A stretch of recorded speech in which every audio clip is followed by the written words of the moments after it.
In this video, I will show you how to calculate the expiration date by adding days, months or years to the manufacturing date in Excel like this. So let's get started. There are several ways to calculate product expiry dates. That includes calculating the expiration date by adding days, months or years to the manufacturing date. Here in this Excel sheet, I have some products in this column.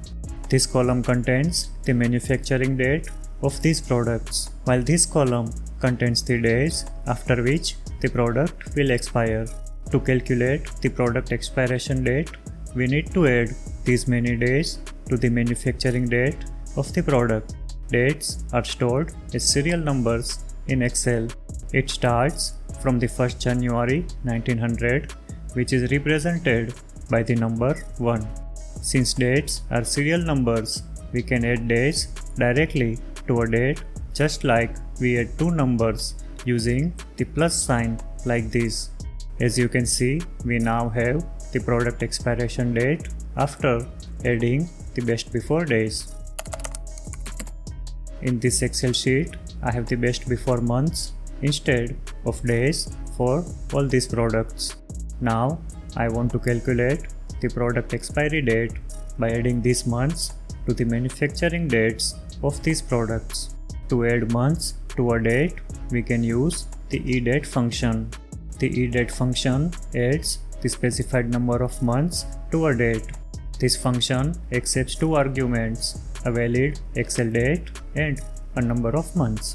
Let's type an equal sign in the target cell to start the formula. Now type EDATE followed by an opening bracket. Select the cell containing the product manufacturing date as the first argument, type a comma and then select the cell containing the best before months as the second argument. Type a closing bracket and hit the enter key to complete the formula. As you can see, we now have the expiry date of all the products by adding months. In this Excel sheet, the product best before duration is given in years. In this case, we can use the EDATE function as well to calculate the expiration date. Since the EDATE function adds months to the given date, we need to multiply the year values by 12 to convert them to months, as I have done in this formula. As you can see, we now have the product expiration date by adding years. Some products are valid only for the month in which they are manufactured. They expire at the end of the manufacturing month.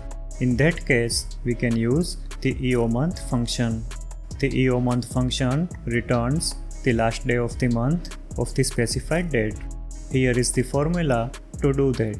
As you can see, we now have the expiry date as the last day of the manufacturing month for all these products. The EOMONTH function automatically takes care of leap years, as you can see from the results. If you want the expiration date as the first day of the next month instead of the last day of the current month, you can simply add 1 to the output of the EOMONTH function like this.